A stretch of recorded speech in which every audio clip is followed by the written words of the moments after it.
ભુજ તાલુકાના માધાપર ગામે નવાવાસ વિસ્તારમાં ઐશ્વર્યાનગરથી પટેલવાડી બાજુ ગઈકાલે સાંજે ભેખડ ધસી પડવાની દુર્ઘટના બની હતી, જેમાં 50 વર્ષીય જાદવજી વિશ્રામ ભોળિયા માટીમાં દબાઈ જતા શ્વાસ રૂંધાઈ જવાના કારણે તેમનું મોત થયું હતું। આ બાબતે જાણવા મળતી વિગત મુજબ જેસીબીથી લાઇન ખોદવામાં આવી રહી હતી। નીચે પથ્થર આવતા હેમર મશીનથી તોડવા જતા ગટરની ભેખડ નીચે ધસી પડતા રેતી નીચે જાદવજીભાઈ દબાઈ જતા અન્ય 2 યુવકો પણ આવી ગયા હતા।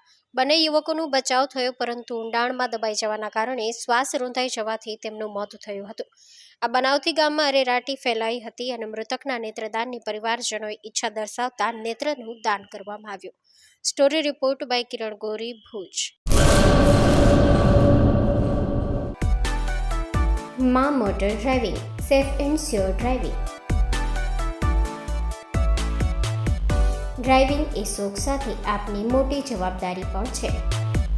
અમારા ઇન્સ્ટ્રક્ટર દ્વારા સચોટ અને સરળ માર્ગદર્શન